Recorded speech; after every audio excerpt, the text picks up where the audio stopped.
Keiichi Tsuchiya drifts using 6 different drift techniques. Side.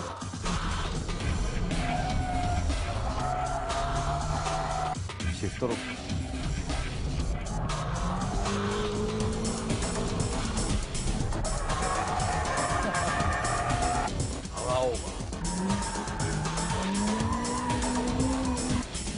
Braking.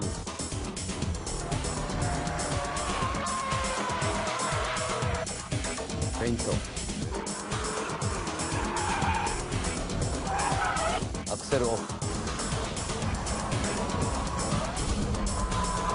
In this issue of BMI's special edition, we will focus on the art of drifting performed by the Drift King himself, Keiichi Tsuchiya.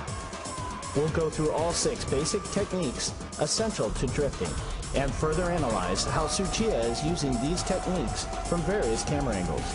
Let us guide you to the world of the Drift King's Drift Bible.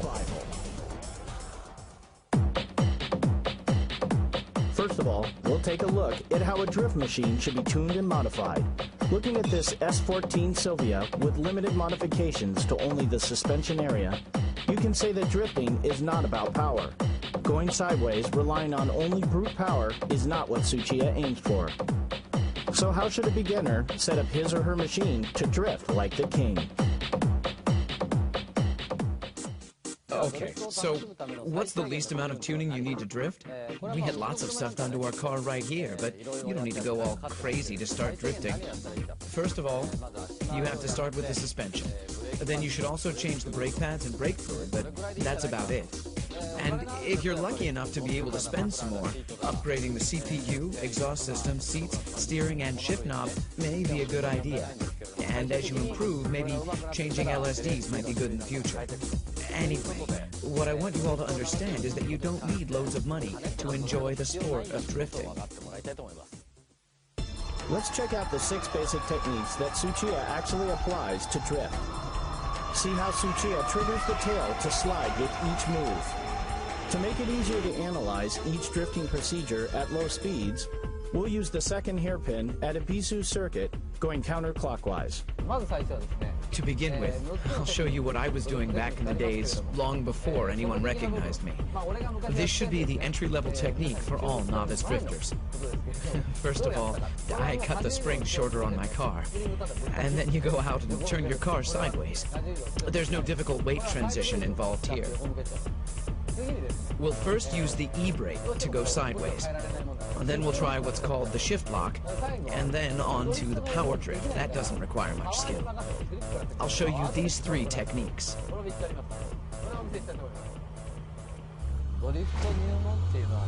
This one's for all beginners. Everyone goes through this stage. I started off doing this too. This drifting relies all on the e-brake. Straightaway, brake, toe, and e-brake. Right there. Just like this. Well, it all starts from something like this. Don't worry about how you exit the corner. Just try to pull the e-brake at the corner entrance and concentrate on making the car go sideways. You brake and then turn the wheel, step on the clutch, and pull the e-brake. Release the e-brake, go into counter steer mode, then wait. Wait until you know that the car is facing the corner exit direction. Then you gently start stepping on the gas. How hard you should step on the gas pedal should depend on how much you're sliding and counter steering. All of this should get you to exit the corner in one piece. One must learn the timing and the rhythm of the Drift King's drifting procedure and actually feel the exact moment the tail slides in order to master the 6 basic drifting techniques. The length of the tail slide depends on the steering angle, plus how long and how strong the e-brake is being pulled. All maneuvers must be done smoothly and timely, and to do that, having the right driving position becomes crucial. This is a must in order to give a car a quick countersteer and respond to the car's slightest movement. Let's check out how Tsuchiya is controlling the gas pedal from the outside. You can see he's controlling the drift without opening the gas all the way. The timing to pull the e-brake is almost synchronized with when the brakes are let off.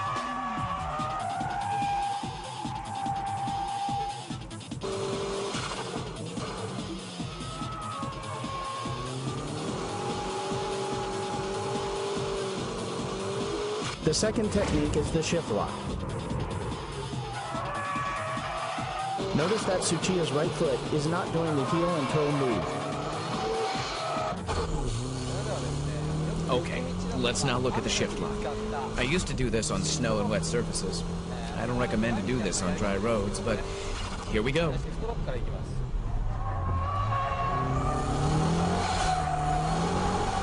Just like that. Kick the gas all the way in third gear. Brake, steer, then boom. You let the clutch go without using heel and toe. The rear will suddenly lock. Then you slide, counter steer from here. Rest is the same as a side brake drift. The corner entry procedure is the same as the side brake drift. The important point here is when to release the clutch.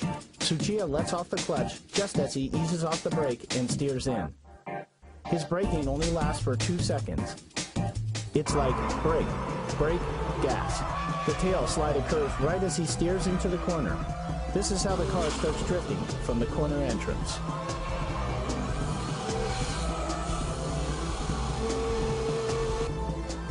In power over drifts, throttle control is the key.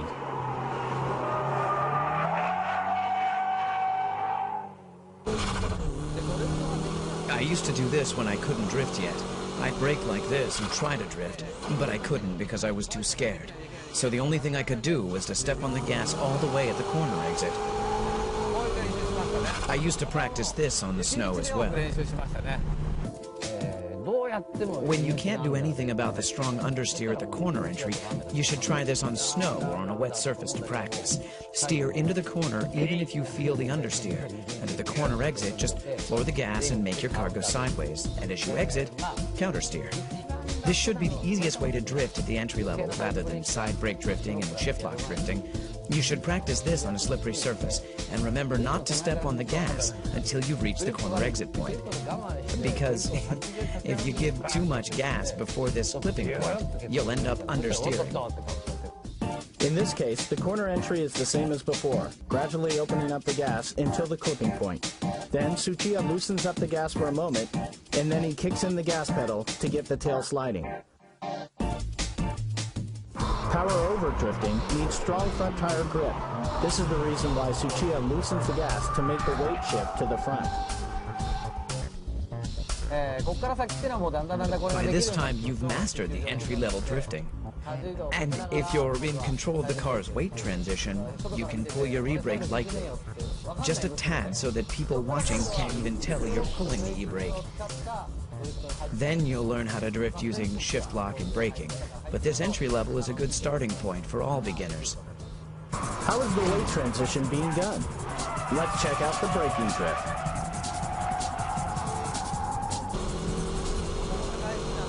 The three important things here are when to steer in, when to shift down, and how long you keep braking. These are the three most important factors. Okay, I'm in third gear, I'm stepping on it, I'm speeding, then brake. How much you brake is crucial. If you kill the speed too much, you'll end up stopping before you drift like this, and with understeer. So you'll need a fair amount of speed even when you begin braking. Slow down to about 70% on the straightaway, then let go. Let go of the brake and steer into the corner. Here, you're a little overspeeding. If you brake through the corner, you'll end up with understeer. So first brake and then turn, heel and toe and steer in towards the clipping point. You'll be overspeeding here as well. Then you shift down to second gear while leaving your foot on the brake. Let's say you're running around 5,500 revs when you shift down to second gear. Release the clutch like you're running around 5,400 revs, but don't let the gears lock. It's similar to shift lock drifting, but you don't lock the rear tires with braking drift. Anyhow, that's how I do it.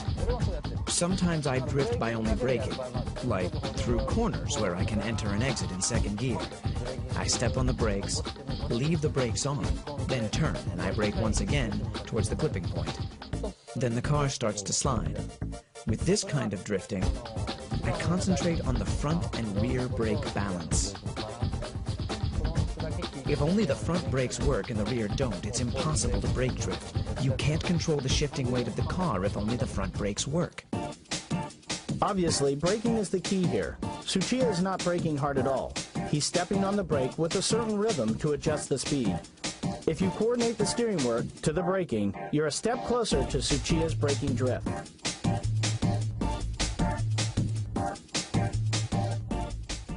Remember, the rhythm of your right foot should be brake, brake, brake, brake, gas.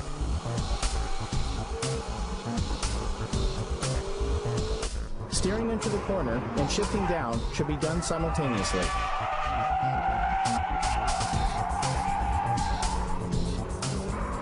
Next up is the fake drift, where you create large weight transition by force.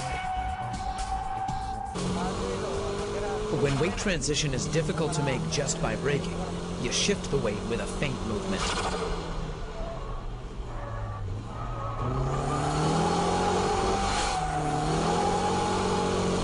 Quickly steer like this, and at this point, my foot is off the gas. And when I juke the car like this, the car bounces back with the weight, and that's when I step on the gas pedal. It's just like a pendulum, and you use that return force to make the weight transition. Here too, I've stepped on the gas, all the way for a second, before I let go, in order to get the car to slide. Once the car is in sliding mode, release the foot from the gas, and control. I used to do this a lot on snow. If you're going too slow, you have to step on the gas to make it happen. But if you're going fast enough, and you steer to the left and quickly steer back to the right, your tail will automatically start to slide. But you know, I wasn't that good back then, so my car would lose speed while I was doing all that. That's when I learned to give the car some gas to make the car slide, so that I can drift, even at such speeds. Because of the inertial force from the feint action, the braking doesn't have to be as strong as the braking drift. It's all physics and dynamics, but the rhythm of the right foot is always the same.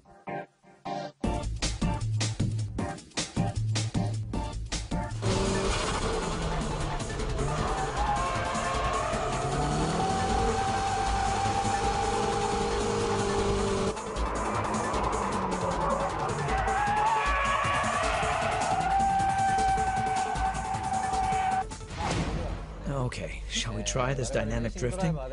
This one's pretty difficult, so even professional racing drivers like us can't always get it right. Drifting begins from stepping off the gas, just like the Fuji Speedway's 100R or the final corner at Tsugo.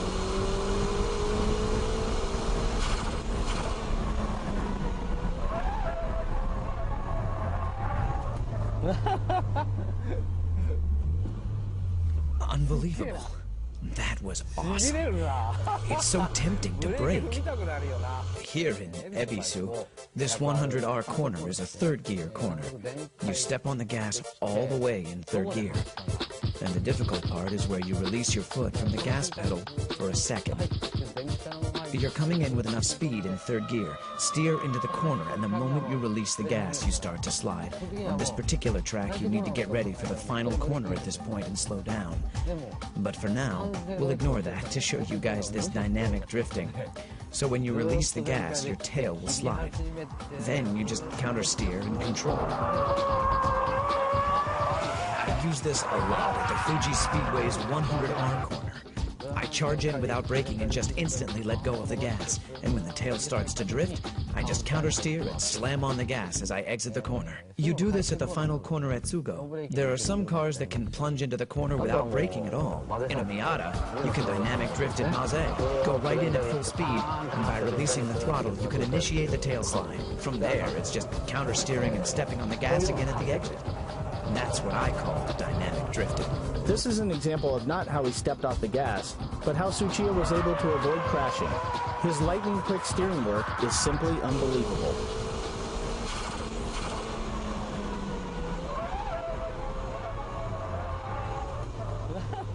So that was dynamic drifting, which is the ultimate form of all drifting. That wraps up the 6 basic techniques of drifting. I won't recommend the dynamic drifting at the early stages of learning how to drift, since it can be dangerous. With the mastering of all these 6 basic techniques, you too will be able to drift like a pro. The first thing you have to do if you want to take up drifting is not to be afraid. Try to have fun. Don't think too much about weight transition, dynamic drifting, and your suspension setup. Visit a track, go out there and start pulling the e-brake. That's the best way to learn how to drift. After you get the hang of it, try to use all 6 techniques at various corners. Take your car to as many tracks as possible and try different styles of drift. And again, be safe and have fun.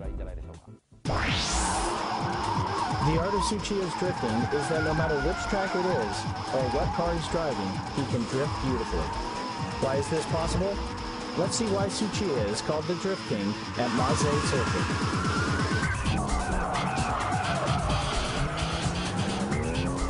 We're at Maze Circuit in Niigata Prefecture.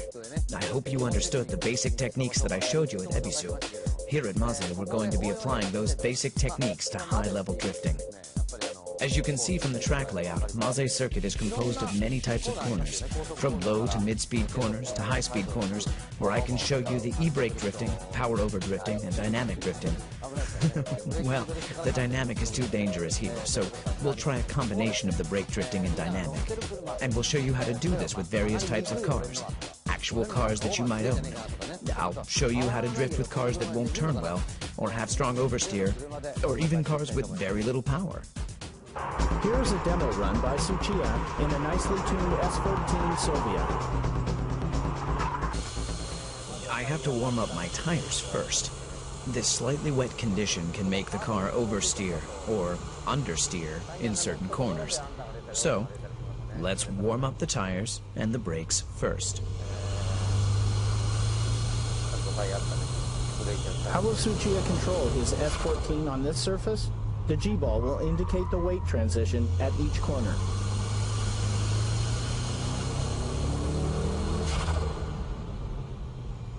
It's wet here, so I'll just pull the e-brake to avoid the understeer. For the first couple of laps, I'll demonstrate the braking drift with this K-Office S14. This S14 is modified with a great suspension system that allows the car to perform high-speed drifting. I should be able to clear all corners with the braking drift.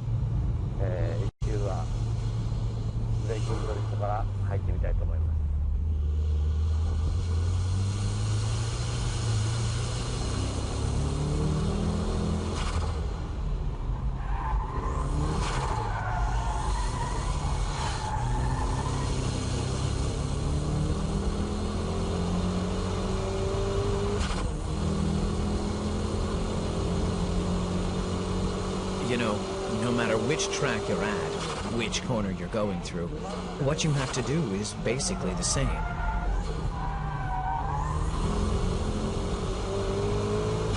It doesn't matter if you're in Ebisu or Maze. It's the same thing. Braking drift is controlled by the braking power, your braking touch. Oh, it's wet here, so I should take it easy. According to the length of each corner, you need to adjust the force of your braking.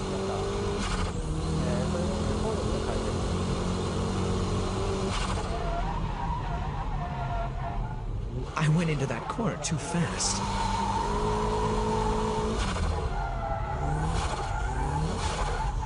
It's all wet here.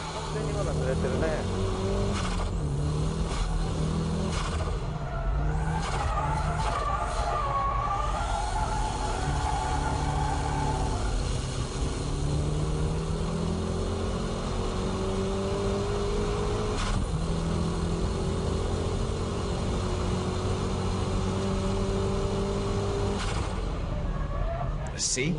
I'm doing the same thing. No matter where I go, this is how I do it. But remember, you have to adjust your speed, braking power, and steering angle for each corner. What do you do when it's all wet like this? Just pull the old e-brake.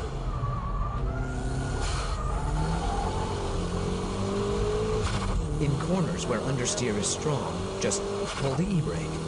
It's best not to use it too much, but you can do it when you're still learning.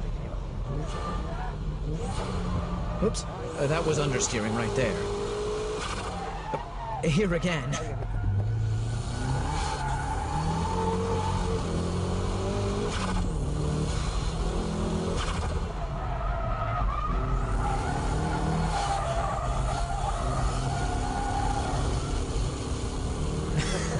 My drifting is a bit wild, isn't it?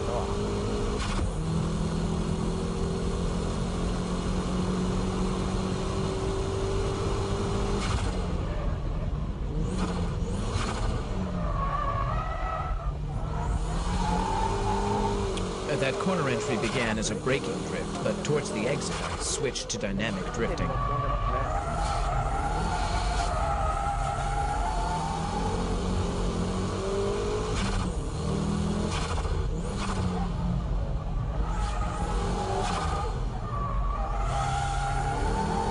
Here I'm power drifting at the exit.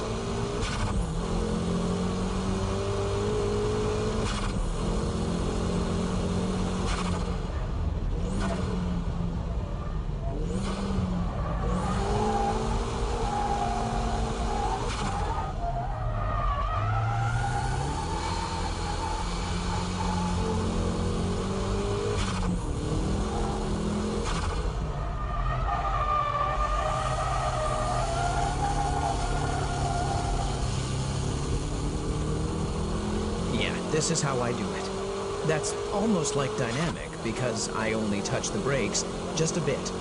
It's a combination of braking and dynamic. Brake and shift down to second. Ride the brakes a little, then transfer the weight to the front. And from here, it's power drifting. I'm going uphill here, so I'll give it a little more braking so that I can get a stronger weight shift and lead a little braking here as well.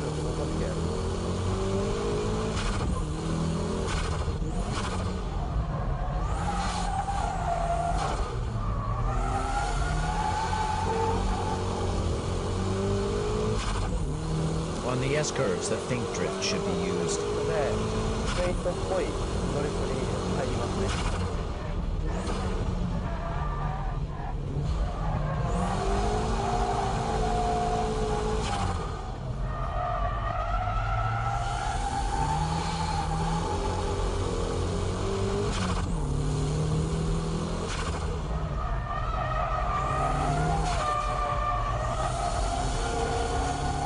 It goes like this. Anyway, like I said, what you do is the same no matter where you go. In braking drifts, just remember to leave that foot on the brake until the weight starts to shift, synchronizing it with your downshifting to third and to second gear.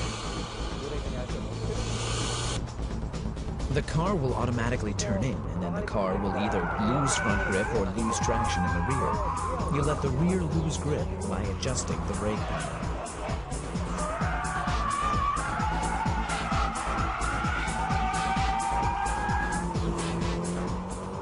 Let's check out how the S14 is acting on this final corner from the outside camera. This well-balanced S14 Silvia goes into braking drift by a light touch of braking and smooth steering work.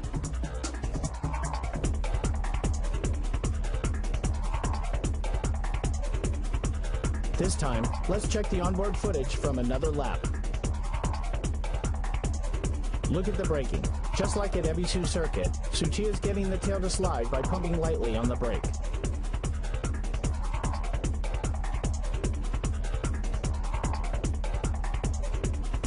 As Tsuchiya countersteers, the G-balls are intact and moving towards the rear very smoothly.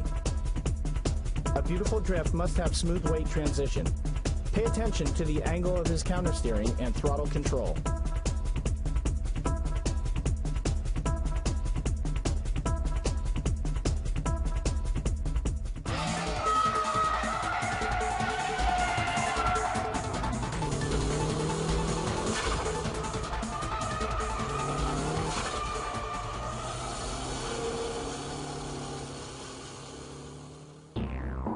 Okay, like I said, there are cars that don't turn well, resulting in strong understeering. Here we have the Hachiroku and the S13, both which are notorious for understeering and weak front traction. If the car is this low, I don't think the suspension has enough travel. Anyway, even with cars like this, you can get them to go sideways. But how? Well, let's try it out. What do you do if you think there's going to be understeer?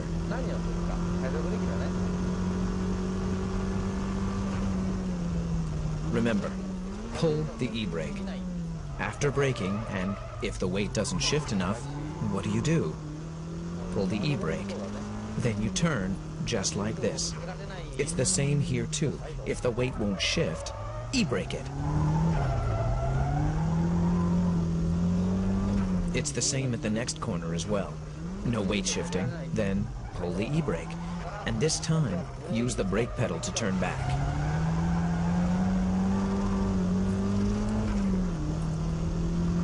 That wasn't so hard, right?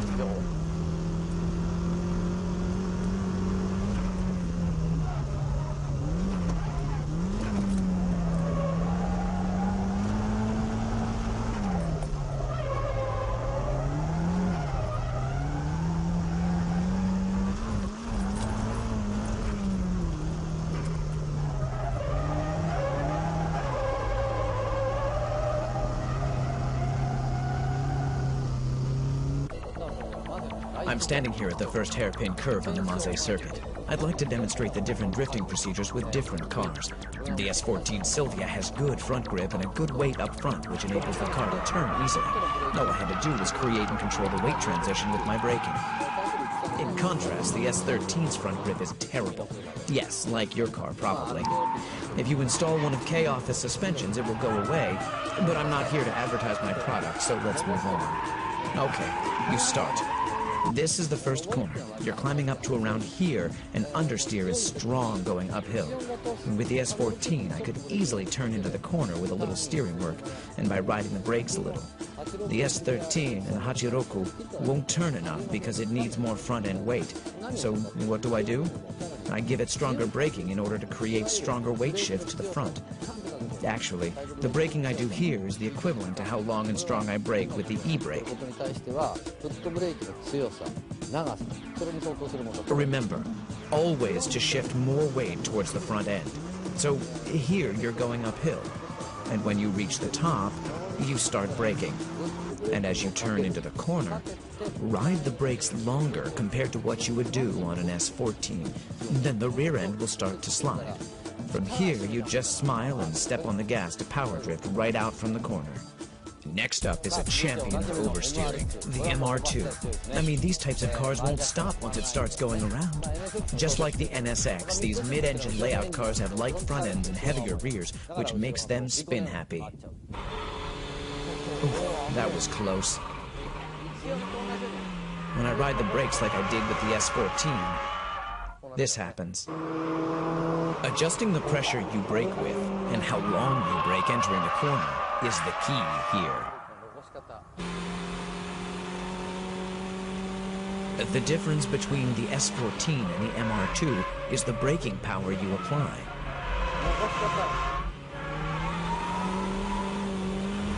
The braking time I ride into the corner is only about half of what I did with the S14.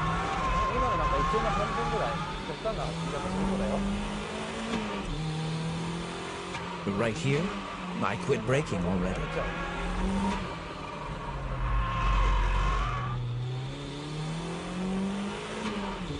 And the braking pressure itself will be weaker compared to the S14. Of course, the method to decrease speed is exactly the same, but here, you leave the brakes on. That's the difference. Here, you begin your countersteer a bit earlier.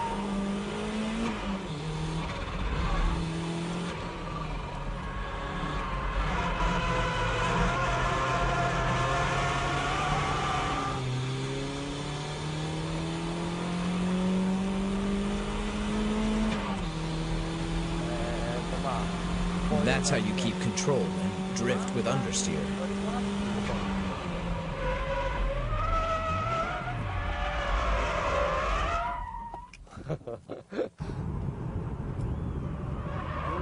Oops. Yeah, I thought I had that one. But hey, even monkeys fall from trees. The car had too much speed on that one. So, the important thing here is to keep the weight transition small. Delicate weight shifting is the key here. Like here, I go in like this, but I'll let go of my brakes early. You can tell by looking at the G-ball that the weight transition is smoother compared to the S14. This is how you drift with cars that have strong oversteer. You countersteer as soon as the tail slides. Earlier countersteer is important. And the speed, you have to start countersteering at high speeds like this.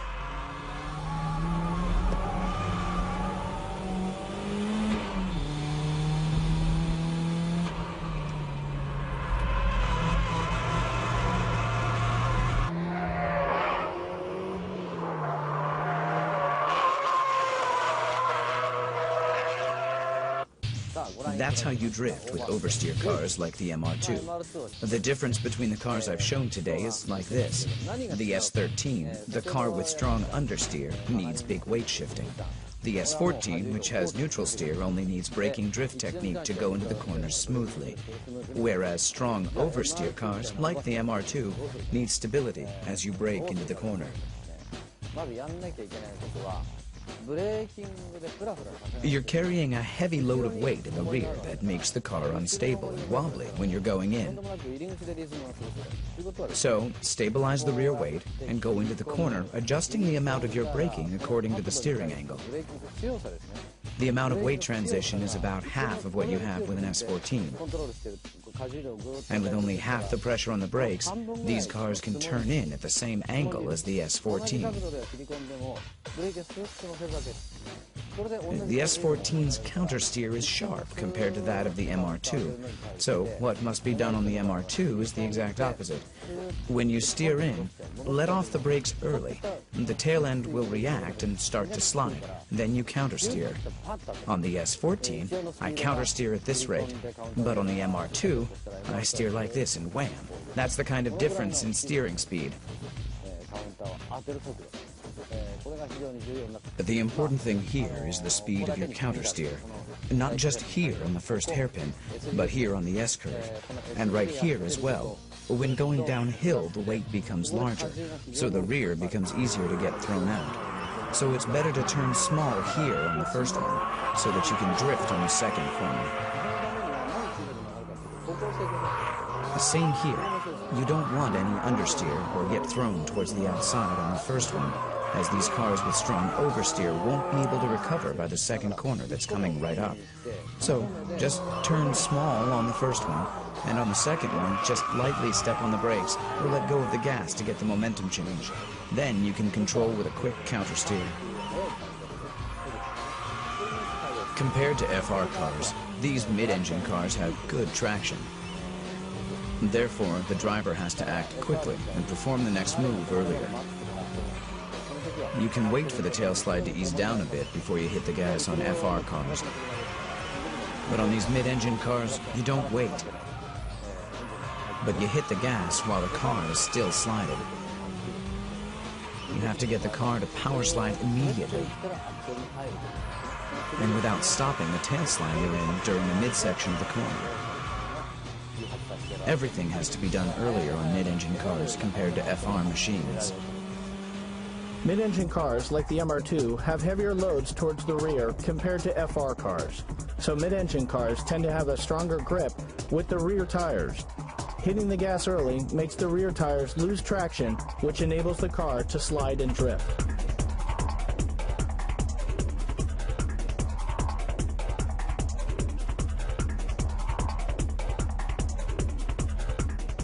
The big difference between the S13 and the S14 is that the action needed to trigger the tail slide is smaller. You don't need big braking maneuvers or steering work to slide the tail and drift.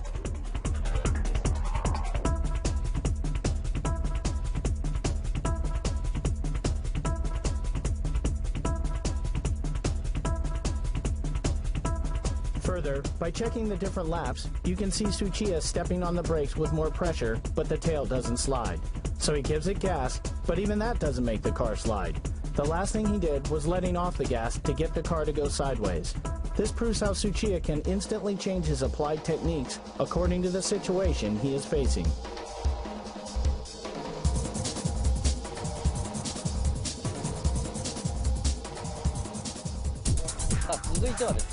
Okay, now, how do you drift a car that doesn't have much power?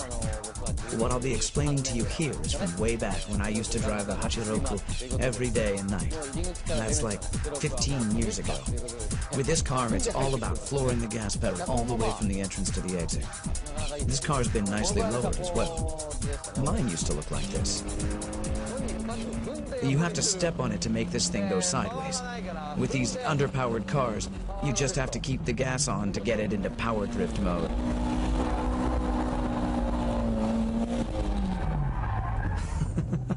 I just killed the power.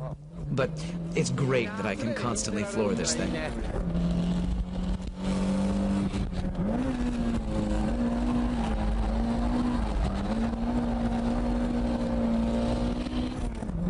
This is great. I'm flooring it. It's so cool. I wish Toyota could make cars like this again.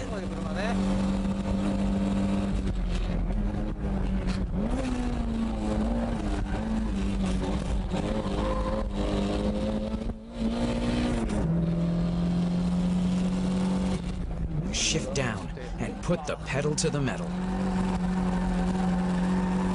It feels great. Just the right amount of power to have fun.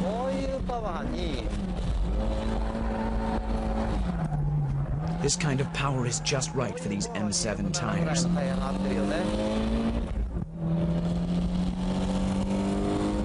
Feels good. Now, this is fun.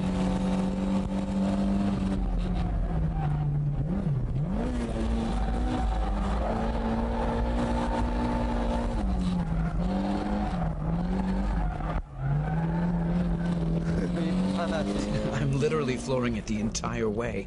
Do you know any other car that can do this?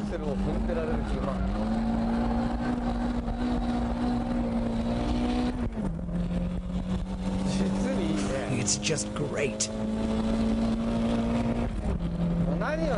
What I'm doing is simply turning the car with the gas pedal.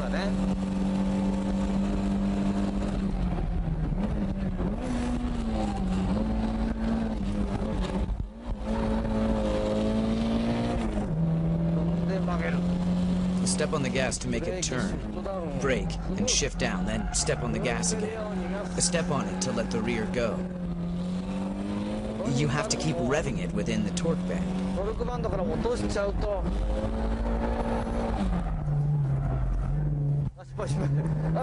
Oops, I dropped it.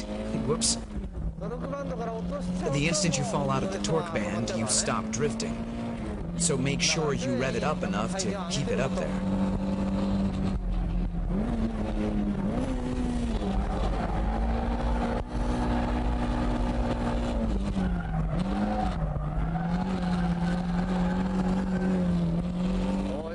This is what I mean.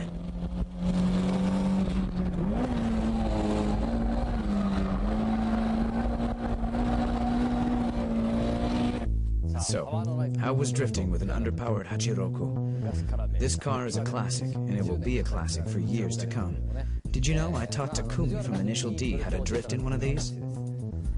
Okay, the first hairpin, what am I doing? I'm simply turning the car only with the gas pedal. This is the biggest difference from other cars. This is quite a technique, definitely for advanced drifters. You need to use this here on the first hairpin, and here on the S-turn. And here. I use a combination of the braking drift and dynamic drift. It's the same here as well, but on the final corner, these old cars have tendencies to understeer. So, what do? You step on the gas and turn the car sideways. Let's check the steering work for the first corner. You come down the straightaway in third gear, so shift down to second, steer into the corner, but the car is understeering. Step on the gas all the way and let the rear slide. Then you let go of the gas and wait. But if you wait too long, you'll lose too much rev, and your drift power will stall. So, after you give it gas all the way to make the tail slide, countersteer. And as you do this, place your foot on the gas, just to keep the rev within the torque band. This is how you drift right from the corner entrance to the exit. And this is also the reason why an underpowered classic like the Hachiroku can go up against the high-tech power machines of today. I'm turning using the gas pedal at all corners. You know, you may be able to drift in other cars, but drifting through the corners from entrance to exit in an underpowered car is a tough task to pull off. And that's why people who say they can drift in a Skyline, Supra, MR2, or a Silvia can't always go sideways in a Hachiroku. This is because you really need to know your stuff to keep the underpowered car drifting through corners. And to get this done, you must master the 6 basic techniques to make your drift perfect. Let's check the Hachiroku on the final corner. In this corner, a standard braking and shift lock triggers the car to drift. But the throttle control from here is different. Tsuchiya floors it immediately to keep the car sliding all the way from the entrance to the corner exit. He's purposely letting the wheel spin a bit so he can control the tail slide with little power. He's driving while constantly maintaining loose traction. These 6 techniques and their various application make the Drift King go sideways. How did I become the Drift King? I can only say that I was driving day and night. I guess people call it practicing and hard work. But to me, I was just having fun out there. To enjoy driving, or shall we say practice for now, all you need is some safe, clear space. This'll be enough. And let's start with a 180-degree turn. The first thing I tried, right after I got my driver's license, is this. Pull the e-brake, and try to end up facing the direction I came from. In my days, it was cool to be able to do this and get it right.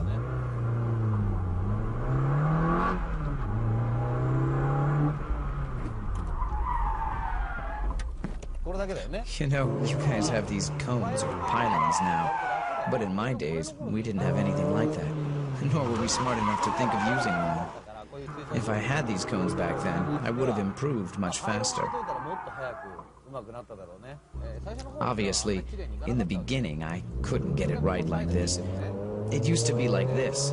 I was scared and didn't know how fast I should be going, so I would stop like this. But turning the car in the direction that you came from, without stopping the engine, means that the driver is stepping on the clutch to turn the car around. In the beginning, it's okay to mess up and stop facing the wrong direction, or even stall the engine. But don't get scared. Just try it in a safe, closed environment. And once you learn how to turn 180 degrees with an e-brake, your next step should be making 90-degree turns. I never did this on the streets. The important thing is to keep trying, and of course, practice in a safe place. Turning 90 degrees is a cool trick. Let's say this is a right-angle corner, and you go like this. This 90-degree turn is easy once you get the hang of pulling the e-brake, adjusting your speed, and countersteering to face the right direction. Once you master these 2 techniques, you'll want to install an LSD. You'll be able to turn 180 degrees and move on to doing 360s without stalling the engine. But remember, this is after you've completed the 90 and 180-degree turns. Believe me, you will be able to do this only if you know the basic techniques of sliding the car from a simple tail slide to a power slide, adjusting the drifting with your gas pedal. The LSD really comes after you master the basic techniques. The important thing here is to discover how much fun it is to play with your car. Like here, I can turn just by pulling the e-brake. When you learn to do this correctly, you'll want to do it on the track. The main objective of this special training program is that you have fun driving your car. If you have fun, you'll be calm enough to sense the behavior of your car, and at the same time, you won't be scared of your tail sliding anymore. Tsuchiya says that if you go through these training programs, you'll be able to drift on track for sure. Watching this DVD should enable you to look over the weak points of your driving, and from there, try out the various drifting techniques that Tsuchiya has illustrated. The lesson continues.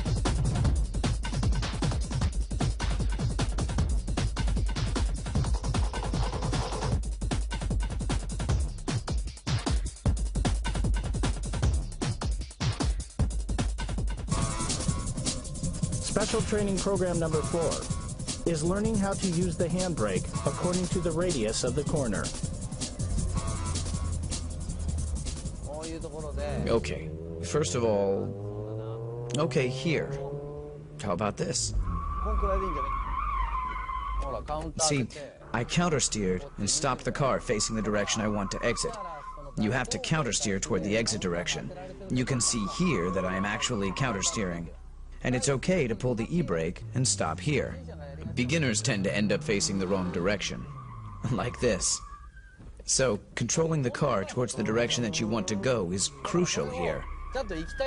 You can do this by adjusting how long you actually pull the e-brake. I was supposed to go that way, but I was pulling the e-brake too long. But let's face it, you'll mess up at the beginning, so learn from your mistakes and don't smash up your car and pay for repairs all the time like I did. You guys have places like this, Driftland. I think it's important to practice without worrying about your repair fees or putting someone else in danger.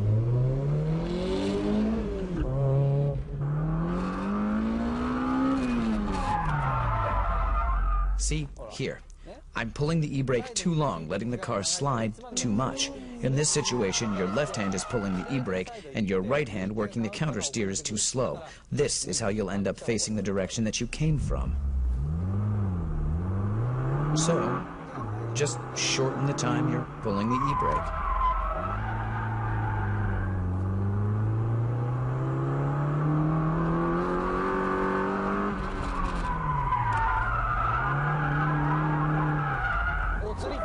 This is what happens when you steer too much.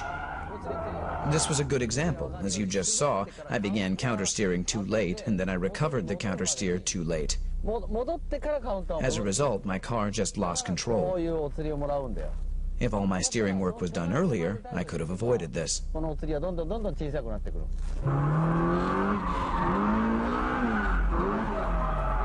If you end up doing this, just hit the brakes and stop the car. Take a deep breath and calm down. You won't get anywhere trying to recover from this state, so just stop the car and chill, okay? And start from zero all over again. Okay, let's review the training program. I admit that this training needs effort, but you want to have fun too. So find a safe place to practice and start from the 180-degree turn. Then try the 360, but you need an LSD to do this. Then the 90-degree turn. And when you learn all this, come to a track like this one to practice, where you can find something like this. To practice doing donuts, you need an LSD. Come to a track like this to practice pulling the e-brake along the actual radius of the corner. If it's a 90-degree corner, just pull the e-brake for a second, countersteer, and then hit the gas. For 180, which actually is a U-turn, you need to keep pulling for at least 1 second to let the tail slide. So practice and learn to get the feeling of what kind of speed, angle, and steering work is needed for various turns. I said practice, but you'll have so much fun, you won't feel like you're practicing at all. You'll have a lot of fun, I can guarantee that. Until you can do all of this with your eyes closed, you'll be spending a lot of your pocket money on tires. You know, if you can't afford new tires, just get some nice ones for the front and go to a scrapyard for the rear tires. Used tires from a scrapyard can be put to good use on a drift machine. After you practice with used tires and become better at drifting, well, let's say you can countersteer and kick the gas in towards the corner exit and drift properly once every 3 times. You're now ready to get some good tires on all 4 wheels. At this point, you should be wearing the same tires in the front and the back. With new tires, you're dealing with real grip. And here, maintenance is very important. If you are like me, and you love cars, you have to take good care of them, right? If you practice like this, with your e-brake all the way up here, if you leave it, you're out. Your e-brake should at least be like this. Sometimes there are guys going like this. I mean, you're not driving a train for crying out loud. So please, use some sense to maintain your car. I used to adjust my e-brakes once a month. Back then, the e-brake was all I had. At one time, I couldn't turn without it. I'm serious. And brake balance is also important. Racing cars have brake balance adjusters, but production cars don't. So we have to adjust brakes by changing the brake pads. Beginners tend to think that just changing the front pads can make some difference. But what a big mistake. It will make some changes, but it just messes up your balance. For instance, my front pads are Image C2, but if the rear pads were stock, only the front pads will work and mess up the balance. But again, there are preferences according to the driver. So another important thing is, don't just imitate the pros and simply install pads. You need to find the ones that suit your driving style. I like the linear feeling, but you might prefer ones that need hard braking to get it working, like the Super Sports brake pads. So, choose the right pads depending on your style and the front tire grip. Doing nothing to the rear won't get you anywhere. I assure you, you'll have a hard time in the corners. Say you're in a braking drift, and beginners often pull the e-brake, right? In that case, you need a decent pair of rear brake pads to get the rear tires to lock by pulling the e-brake. Plus, if you're wearing poor grip tires on the rear, it's easier to lock them with decent rear pads. When you become an intermediate drifter, you can now step on the gas when you're tail sliding, right? If you drift for 5 days a week like I used to, you need to overhaul your LSD once every month or so. This means if you go drifting once a week, you'd need an LSD overhaul at least once every 8 months or so. An LSD that needs an overhaul feels like a viscous LSD, and it's not fun at all. The car won't exit properly, and sometimes kills the drifting. You only end up with worn-out rear tires because the inner wheels keep spinning. It just ruins the fun of drifting. So make sure to overhaul your LSD and maintain your drift machine in healthy condition. You will have more fun on a well-maintained drift machine. The Drift King. Tsuchiya says, I still want to get better.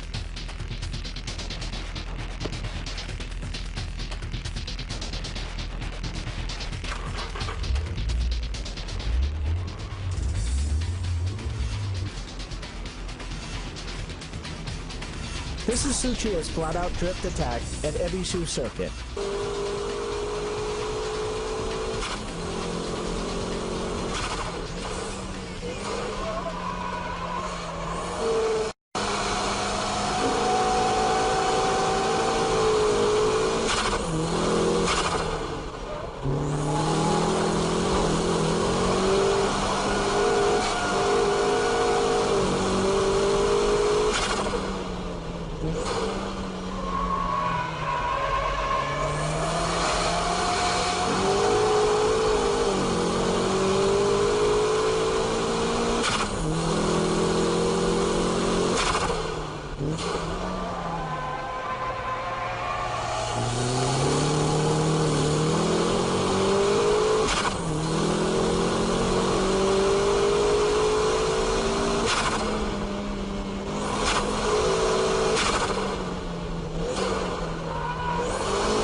When you can drift for show, then you're ready for the ultimate drifting style, the high-speed drift.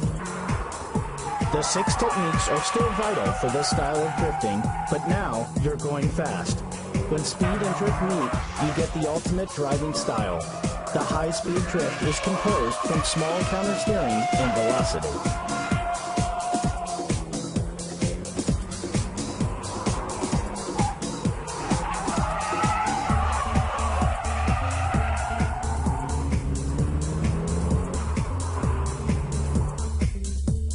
High-speed drift needs braking delayed to the absolute limit, instant steering work, and all-out cornering exit skills. Every movement needs to be orchestrated precisely.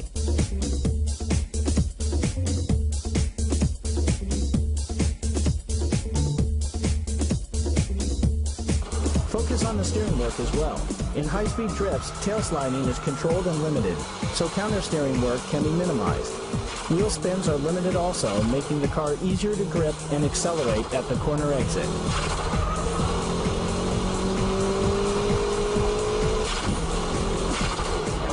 Let's compare the high-speed drift and the show drift laps at Ebisu. Show drifts keeps drifting from the entrance to the exit.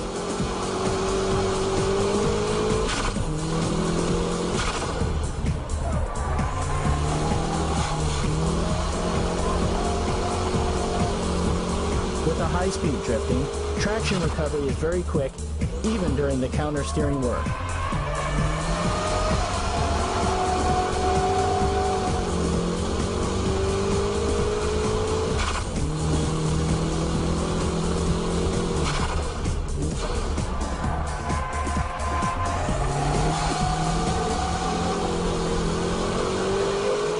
The steering angle is kept at a minimum as well.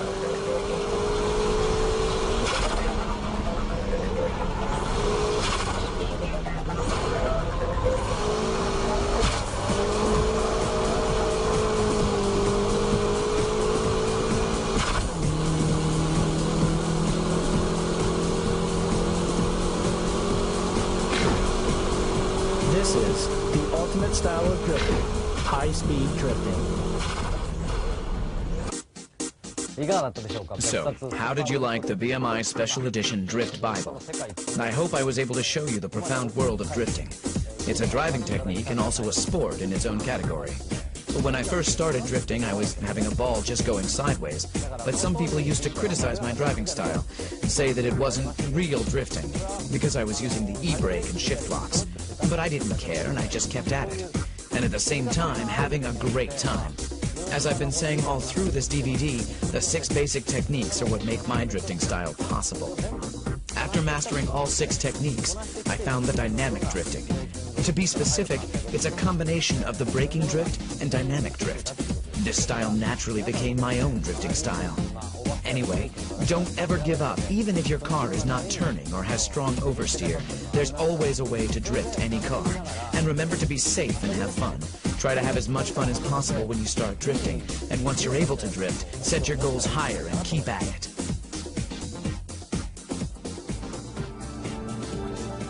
Aim to become the next Drift King.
STX でも乗用車と映像みたいなもんだから寒いでしょう。あっという間で一回ちゃうよ。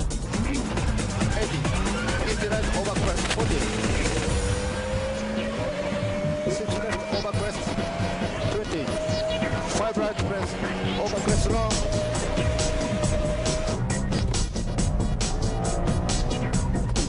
なんか今もうそれチラッと見えたいな。